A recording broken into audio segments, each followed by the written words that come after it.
This lecture is organized by Zaytuna Institute in association with the Muslim Student Association at Santa Clara University. We would like to extend our thanks and appreciation for their help and support in putting this lecture together and in providing the support and help at the campus. A brief description about Zaytuna Institute for our guests and for people who have no experience of Zaytuna Institute in the past. Zaytuna Institute and Academy is a non-profit, non-political educational institute and school committed to reviving time-tested methods of educating and transforming human beings. We recognize ignorance as the greatest weapon of the dark forces working in the world, and believe that the light of the true knowledge as the only weapon to dispel that darkness. This is our struggle, and our efforts are directed at spreading the light and wisdom of prophetic truths everywhere and to all people.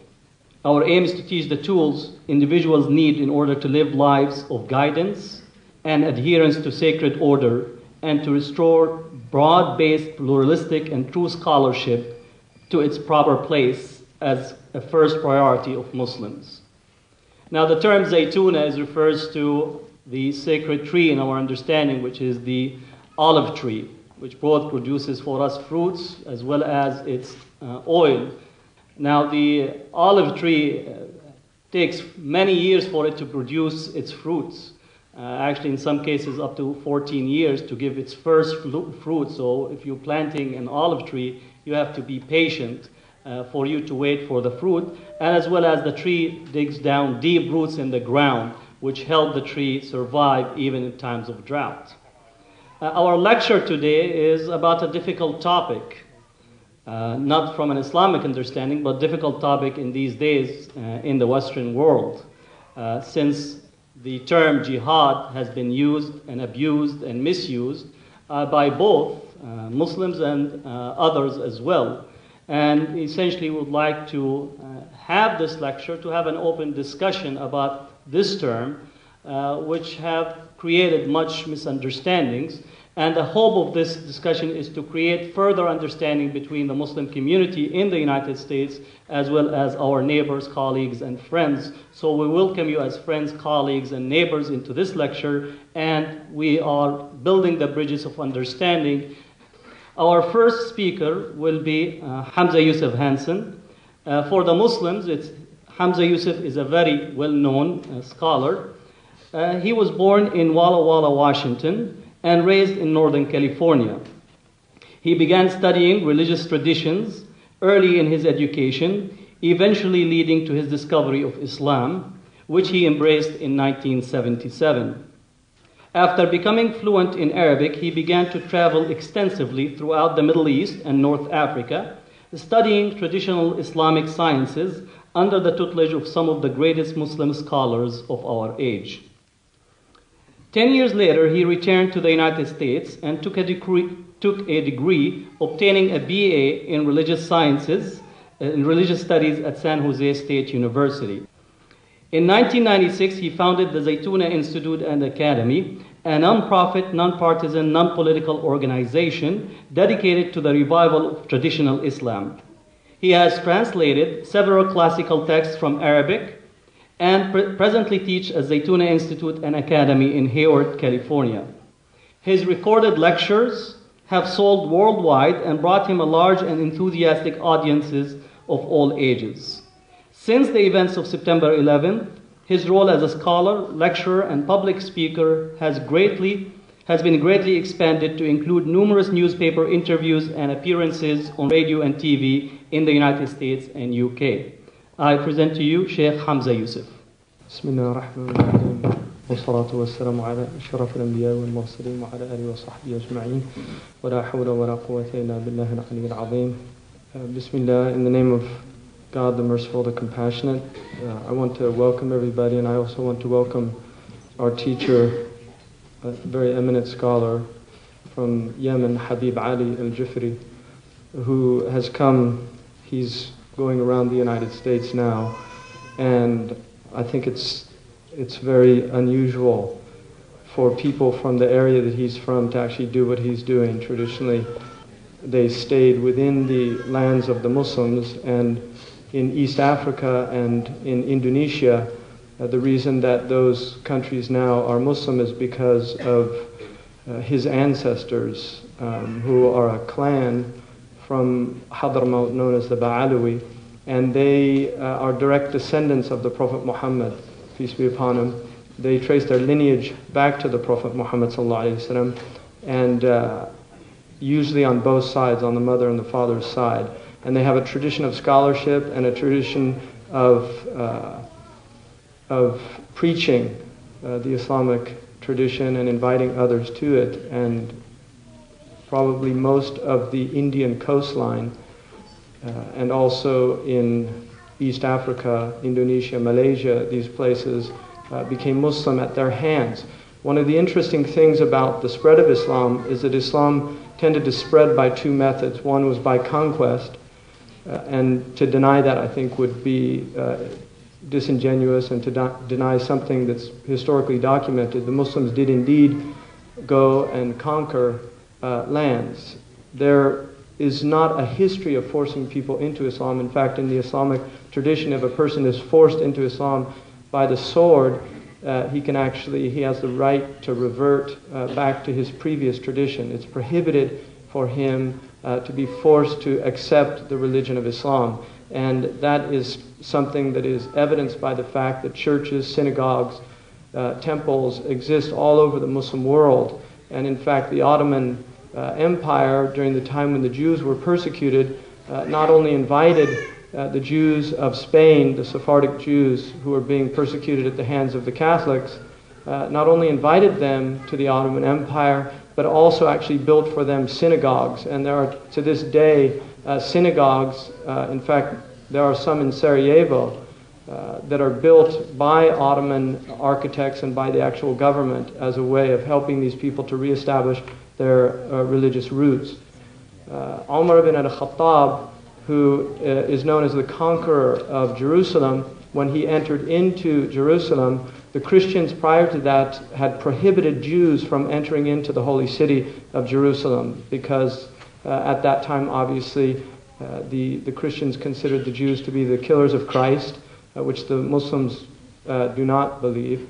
And now most Christians, I don't think, believe that anymore. But at that time, it was very common to believe that the Jews were the killers of Christ. And for that reason, they had been often persecuted, not always under the Christians. There were times actually when they were not persecuted, but often they were persecuted. During that time, they were not allowed to enter into Jerusalem. They had been removed from it, and the Christians did not allow them to come back. Umar ibn al-Khattab, at the conquest of Jerusalem, did two very important things.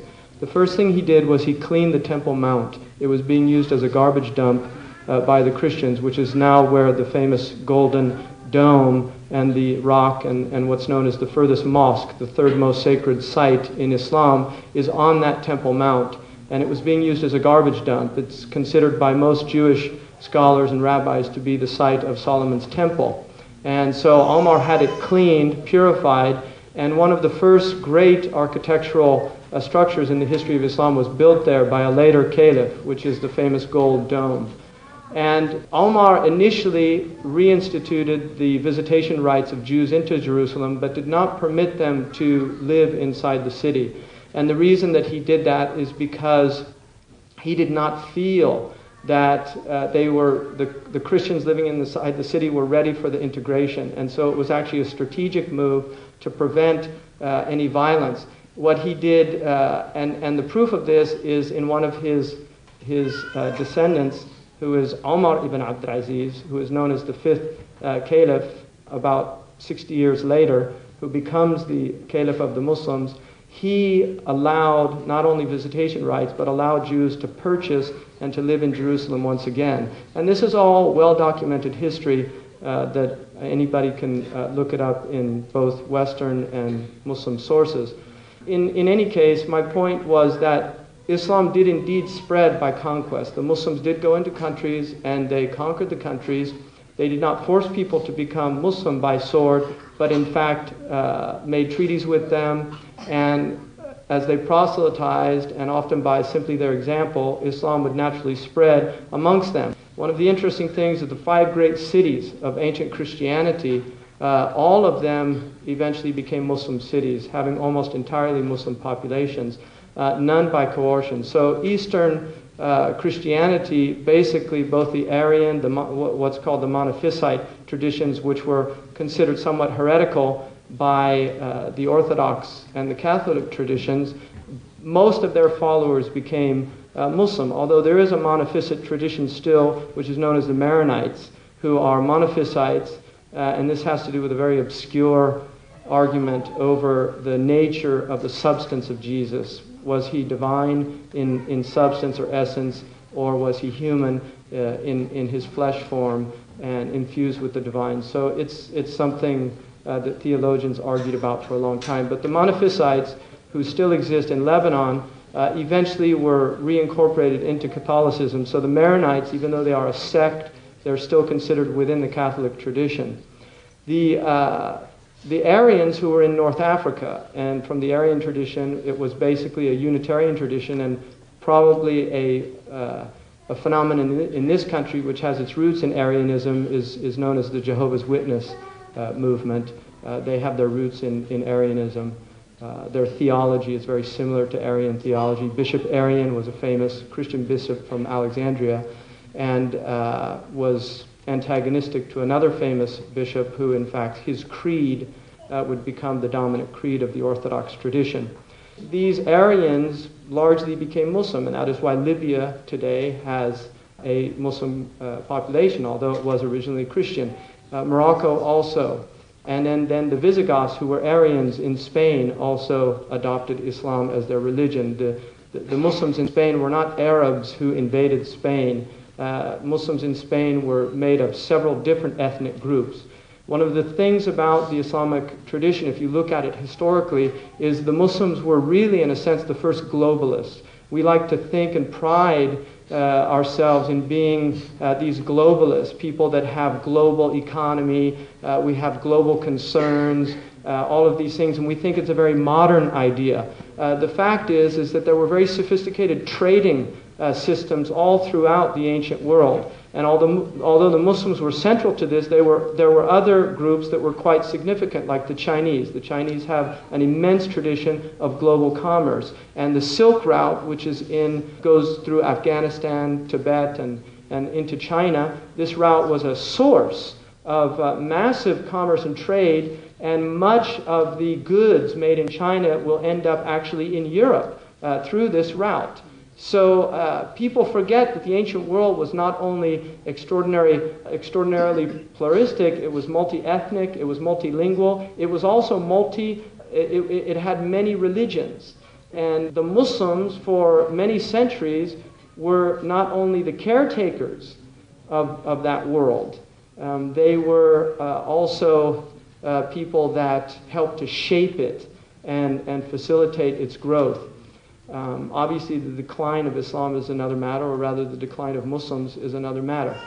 The second way that Islam spread was not through conquest, but was through commerce.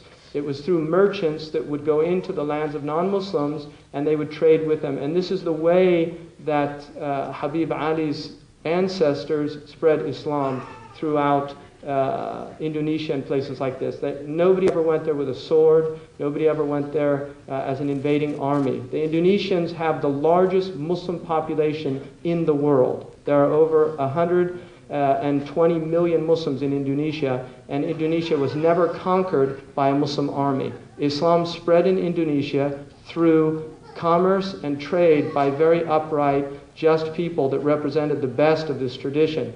Now, in looking at jihad, jihad is an emotive word. And what I mean by emotive is that when we say the word jihad, an effect happens in many, many people. Largely in the West, negative. It is seen as a negative term, which is tragic because, like crusade in the English language, it's a very similar word. And the reason it's similar is because crusade is a very emotive term to Muslims. Muslims are very troubled when they hear the word crusade. And this is why when a Western person uses the word crusade, it's usually in a positive light. Western people will say that we need a crusade against drugs. We need a crusade against crime. We need a crusade against this. And that's why when President Bush used the word, which might have been unwittingly, I don't know, I wasn't reading his heart. And if he said that it was just the first word that came to his mind, I'll take that at face value. I really don't have a problem with that, because I've used the word crusade as a Muslim because it's a very nice English word, although it does have a very horrific history, like many words. So jihad has a very similar effect on Muslims. It's a very positive word. It does not have a negative meaning at all. It has a very positive meaning. But if you look at the history of the Crusades and the history of Islam, you'll find very different stories, and that's another matter. What I would like to talk about is basically two things. I want to talk about violence, and then I want to talk about the present condition that we're in, and then I'm going to hand this over to Habib Ali al-Jifri. Violence is a very human event in the world. Human beings are violent in many different ways. We can be verbally violent. Verbal abuse can be sometimes as harmful or more so than actual physical abuse. One of the Arab poets said that a sword only cuts the flesh, but the word can cut the heart. And what he's talking about is not the physical heart, but the spiritual heart. That words can be devastating for people. I personally believe that much of the human condition and the troubles that we see in the world are directly resulted to verbal abuse that occurs in houses, in actual domestic situations. And I think that the domestic violence on the planet against children and also against women is largely the cause of what we're witnessing, the type of disturbances that we see in our world. I think that some of our greatest Western literary geniuses actually focused on this. One of them was obviously Shakespeare, and King Lear, I believe, is actually about domestic abuse, even though it's about a king. I think that it's at the root of it is about abuse towards his children and what happens to him as a result of that abuse. And one of the interesting remarks that King Lear says is, he says, "I'm a man more sinned against than sinning." And perpetrators of violence are often people that make that remark. I'm a man more sinned against than sinning. In other words, it's not me that's doing the harm, it's other people that are harming me. I think this is a very common psychological position that the perpetrators of violence on others take, that they're doing it with justification.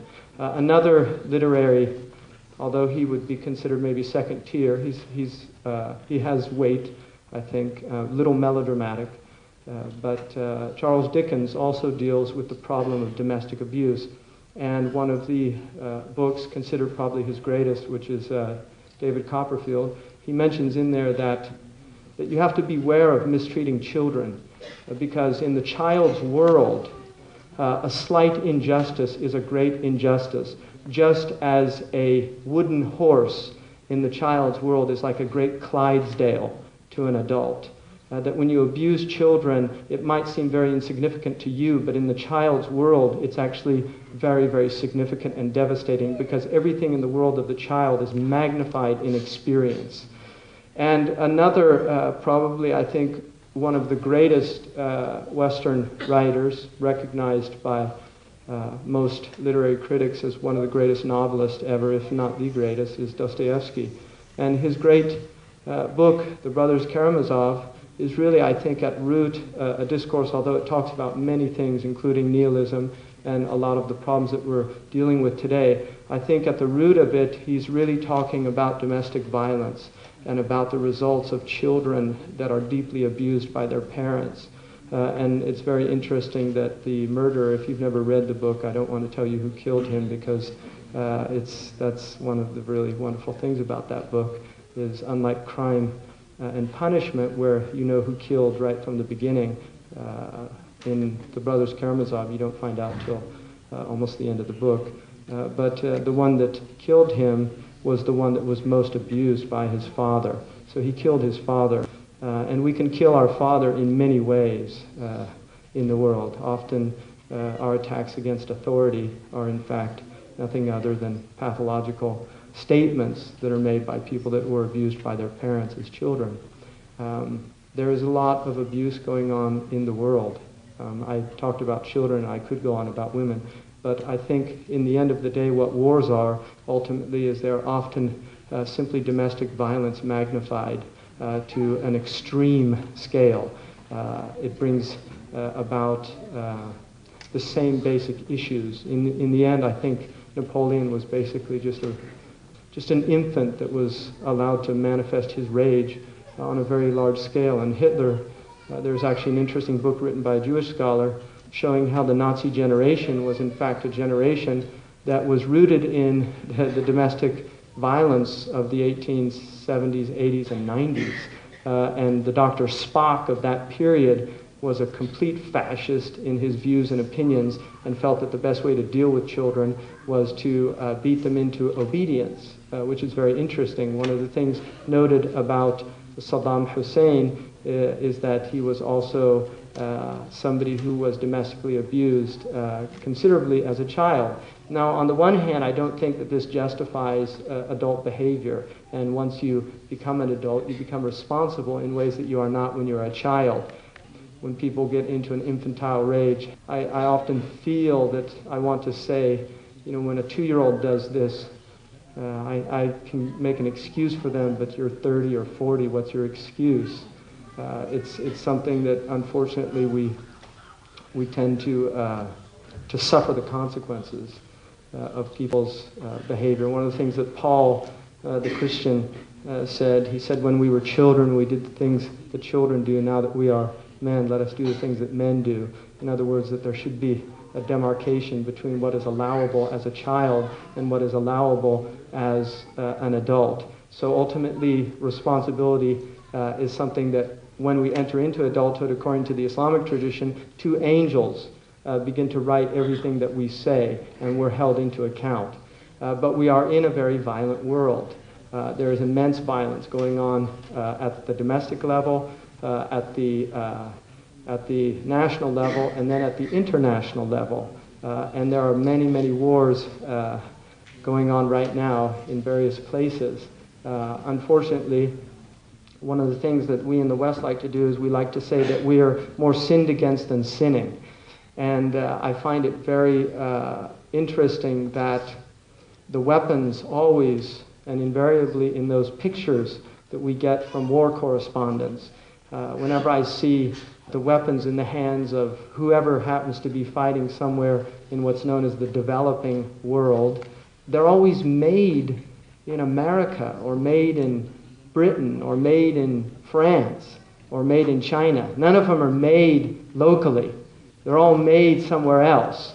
And I'm very interested in who those people are that are bringing those weapons into those countries and spreading them, and then in the hands of people that obviously are not prepared to deal with the power that those weapons enable one to wield, just like we do not allow children to drive cars, because a car is a deadly weapon in the hands of somebody that does not know how to drive a car. And so I think that it's very tragic that in the West, the number one industry that we have, including in the United States of America, is the manufacturing and development of weapons of mass destruction. I find that very interesting, and I find it very interesting that it is the West who enables people like Saddam Hussein, very well documented in a book called The Web of Deceit, somebody who was empowered by the West, given all of these weapons to fight a war by proxy against the Iranians, interestingly enough. And now I'm hearing the same people that enabled him to do that say, and he fought a war against the Iranians and used weapons of mass destruction. And I start feeling that I'm in an Orwellian type of world, that I've gone through the looking glass. I mean, one of the things about Alice, when she was confronted with the Queen's court, the Queen said, "Off with his head." And she said, "But there's been no trial." And the Queen looked at her and said, "Here we enact the punishment first, and then we have the trial." And this is the kind of logic of going through the looking glass. And this is what I feel. I feel like I'm in a world where things are literally turned upside down. And unfortunately, sophistry is effective in people that have not been trained in logical analyses. If you have never had any training in sophistical reasoning, because there are two types of logic. There's formal and informal logic. One of them deals with the validity of reasoning, of the statements themselves, whether that's valid, but the other deals with the conclusion. Because you can have a valid system of reasoning, but arrive at a false conclusion. So the conclusion is unsound.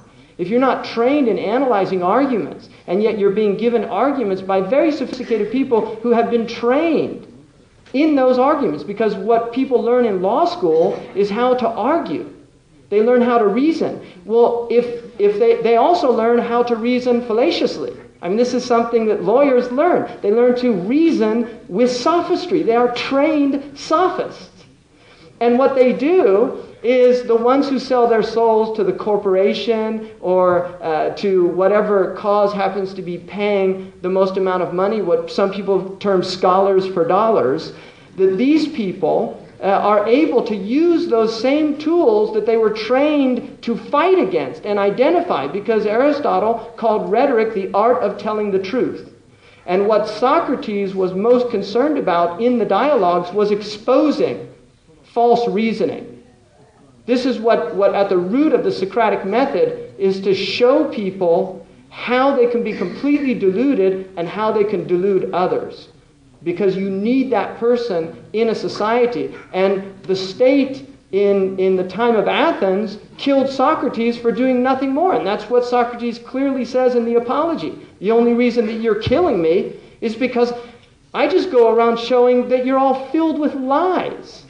And when he was asked what his punishment should be, because the Athenians were very civilized people. So they would condemn somebody to death and then they would condemn him as guilty, but then they would give him the right to suggest a punishment. So the punishment that Socrates suggested was that they give him free meals for the rest of his life, because he felt he was doing such an extraordinary service to the state by pointing out how dangerous it is to have people out there using fallacious reasoning and causing other people to go astray by that reason. Now, this traditionally is the role of the people of God. This is the role, you see, what we honor. I mean, Martin Luther King, in his time in this country, Martin Luther King was not only fighting state power civilly through civil disobedience. Not only was he fighting state power, but if you read his letter from the Birmingham jail, he was also fighting Christian leaders that were very upset with him as a Christian leader to be rocking the boat, to be upsetting the sensibilities of a population that did not want to hear the truths that he happened to be saying.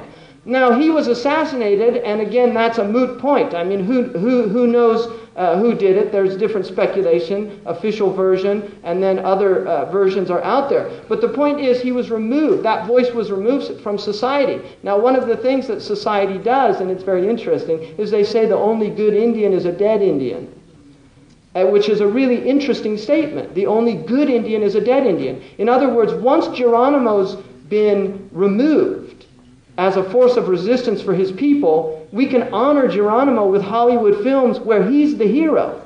But during the time of Geronimo, he was a terrorist. Once Hannibal, you see Hannibal, who fought in the Punic War, Hannibal was considered a complete terrorist by the Roman state. And he was the first person to actually bring the war into the actual Roman state. Now, Hannibal, like most of the warriors at that time, was actually a very brutal character. But now he's lionized in history. Hannibal is seen as a freedom fighter for his own people. William Wallace, Braveheart, Mel Gibson, right? William Wallace is a hero. Well, when William Wallace was fighting, William Wallace was seen as an evil threat to the power of Britain inside Scotland. And Scotland was seen simply as a British colony. So history is very interesting. I wish I could be around 500 years from now to see how historians will look at this period and who they will see as the good people and who they will see as the bad people. It's a very interesting thing to reflect on in history and the nature of history. Paul also says in the Gospels, do not conform to this world, because conformists are very dangerous people. It's very easy to go along with the popular opinion. It's very easy to go along with what everybody says is the dominant opinion. You see, that's very easy. There's no threat to oneself. But to speak the truth, when nobody else is speaking it, that is a very daunting challenge, a very frightening task for anybody. And the only people, I contest that the only people in our society that can do that are comedians, because they trivialize it. The only truth I've ever seen in the newspapers is in the comic section, because it's trivialized. Those are the people that can get up and speak the truth. There's another group that can do it also, and traditionally they were killed often because of the power that they wielded. But those were the poets. The poets can also tell the truth. I was in an audience after 9/11, and a woman recited a poem against the policies of George Bush, and everybody applauded her. And I realized, had I said the same thing in prose as a speech, they would have tar and feathered me. But because it was artistic, because it was non-threatening, somehow it was more palatable. And this is something very interesting about human nature.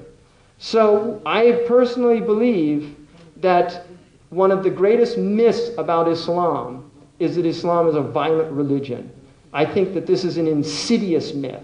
And I think that historians, when they look back at this age, they will see the Muslims as probably the most non-violent people during this time.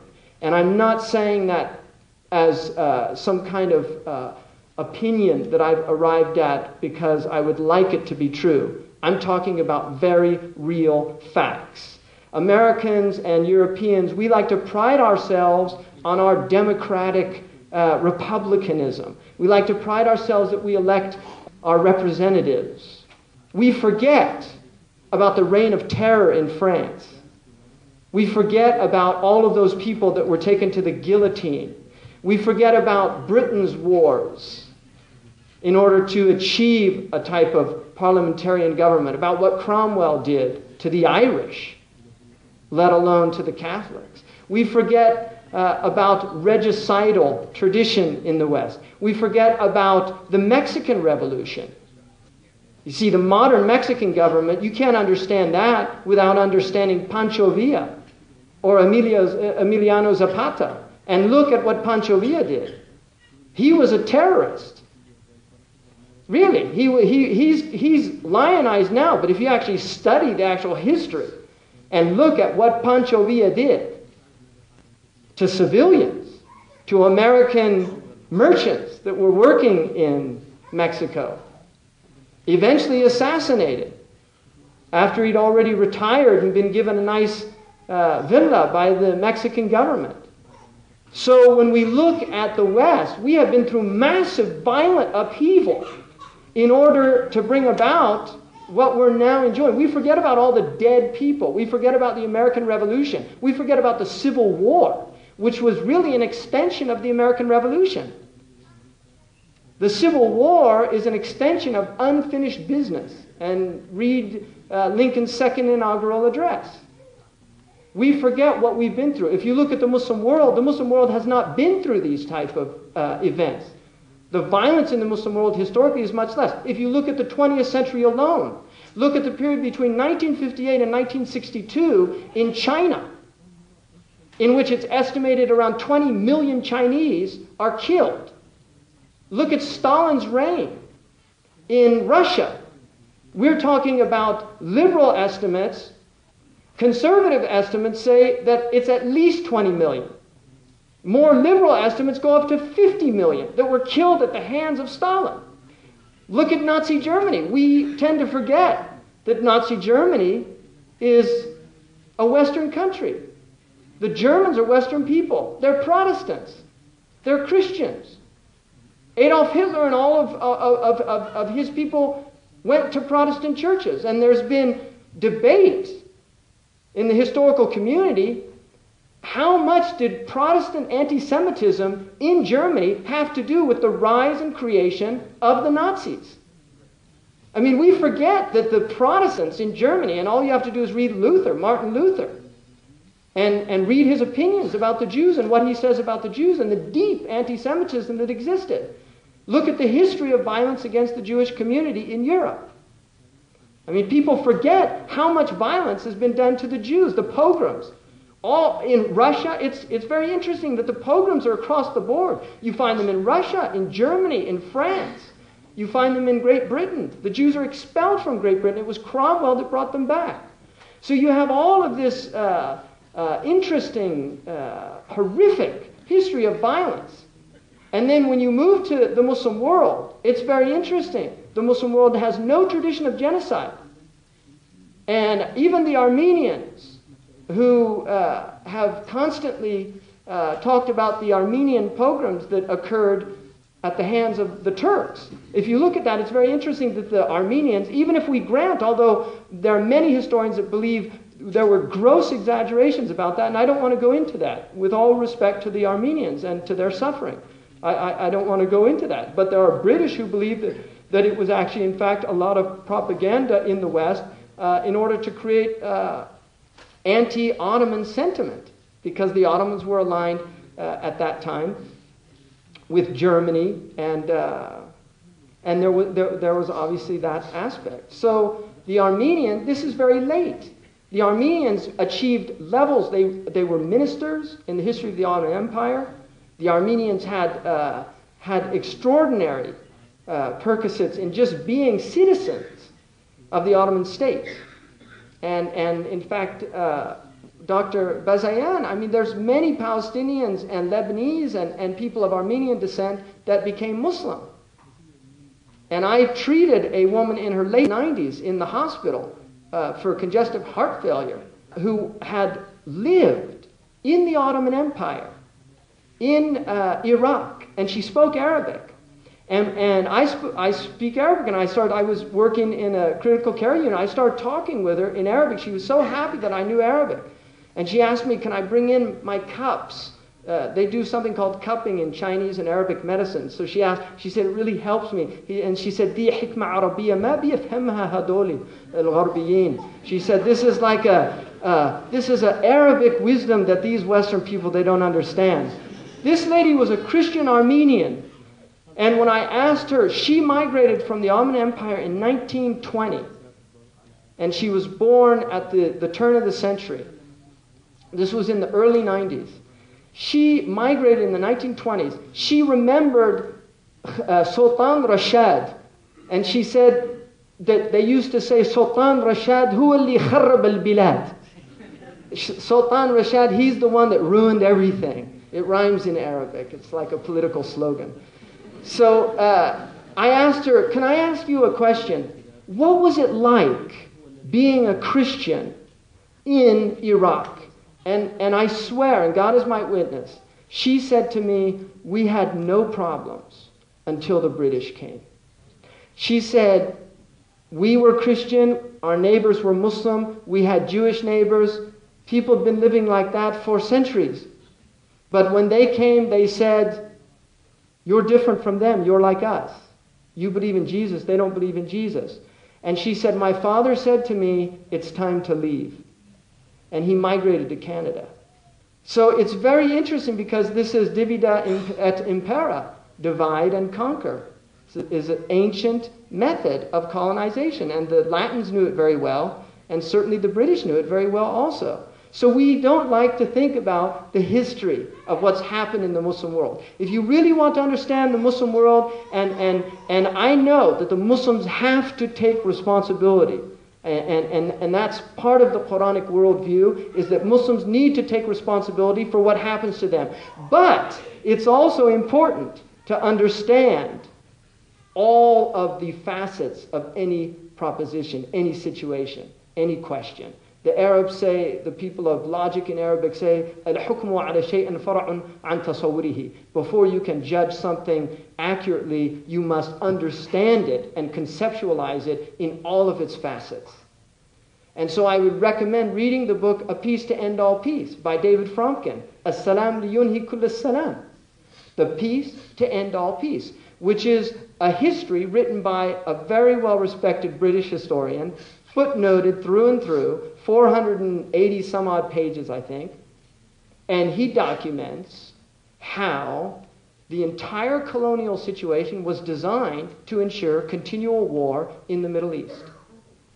Now, I would like to ask all of you, as people that have probably a reasonable education of our history and geography, this is a very educated area, I would like to ask you, how do you think the Scottish would feel if the Germans came in and they said, we're going to back you in freeing yourselves from the British.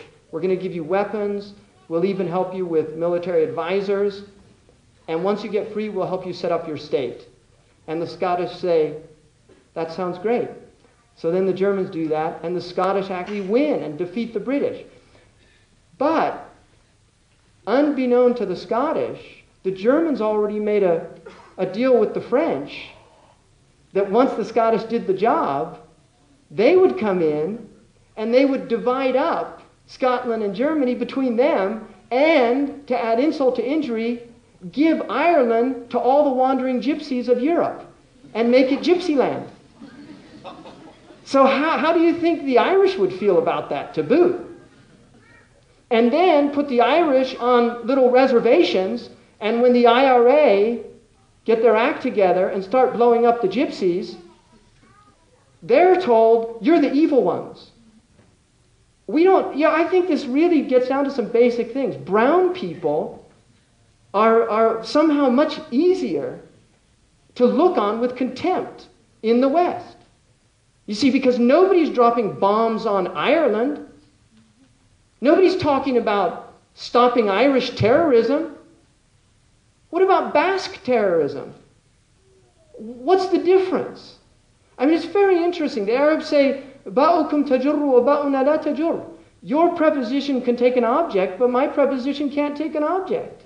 In other words, the rules of grammar apply to you, but they don't apply to me. So we're in a very strange situation. And unfortunately, like Göring said at the Nuremberg trials, when he refused to defend himself, he said, this isn't about defense. He said, this is about power. He said, we had power, we did what we want. Now you have power, you do what you want. If you know history, though, there's a beautiful story in the history of the Peloponnesian War by Thucydides. And it's the great dialogue between the Athenian ambassadors and the Greek, the Melians, who were of the island of Milos. The Melians were like Switzerland. They were very small, no power, didn't want, maybe not make chocolate, but they wanted to make baklava or something like that, and maybe not clocks, but sundials.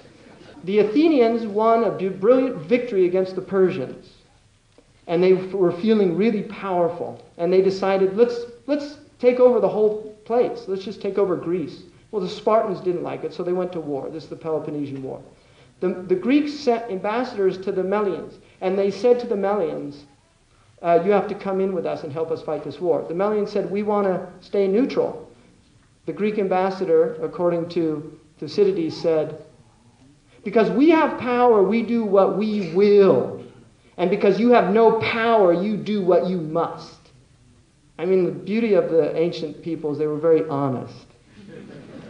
They didn't have all these United Nations with rubber stamp resolutions and things like that and have to be hypocrite. I like people that are honest. I know what I'm dealing with. The Arabs say, I'll take a scorpion on a rock over a scorpion under a rock any day. Because you know what you're doing. You know the danger that's right in front of you. So the Melian says a very interesting thing. He said, you should beware because you have power now, but it might not always be like this. And they said, why is that? And the Melians answered, because the gods are just. The gods are just. And the Athenians say, we worship the same gods that you worship. And the Melians said, but they are just. In other words, the gods actually pick sides, and the side that they pick is the side of the righteous. It's the side of truth.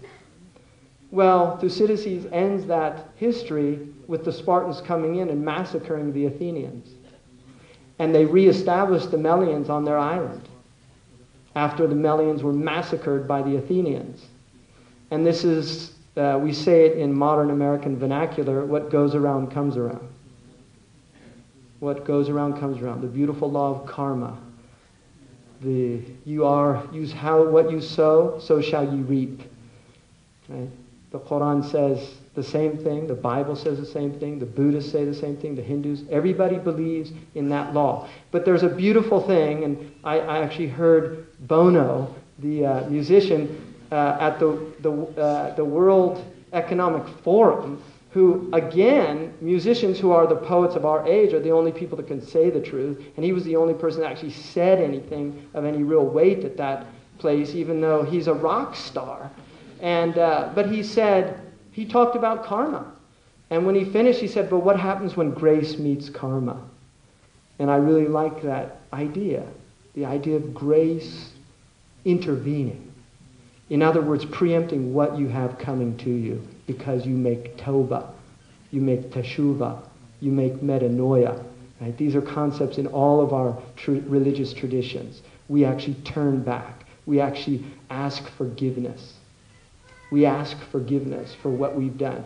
The Roman historian Tacitus said, it's human nature to hate those whom you have hurt. It's human nature to hate those whom you have hurt. And I think if people are honest and look at history as a Western person, not as I'm a Western person, I'm from here. This is my land. This is the land of my ancestors. They came here many generations ago on 3 of my families, my direct grandparents, many, many generations ago, fought in the different wars of this country, including the Civil War. So this is where my roots are, and the American people are my people, and I don't want to see harm come to these people. I don't want to see harm come to my family. And that's why the voice of the warner is a voice that when it warns its people, it doesn't warn its people out of desire that harm comes to them, but out of a desire that harm is averted, that harm is prevented. And I did say that this country has a tribulation coming to it. And I didn't regret the statement. I regretted the way I said it. What I would rather say is we deserve a great tribulation, but that can be averted. And it can be averted by metanoia in the New Testament language, changing your mind, changing your understanding, changing your attitude. And this is what we have to do as a people. We have to change our mind. We have to reject armaments as an acceptable economic policy in this country. We have to reject the idea of flooding the world with weapons of mass destruction and then destroying those who misuse them. I mean, we really have to do some serious thinking as a people, and I think that we're capable of it. This is a great country, and one of the things that I love about this country is that I believe that the majority of people in this country are fair-minded people. And when all of the facts are at hand, they will make the right decision. And what needs to happen is the facts need to get to the right people. Thank you.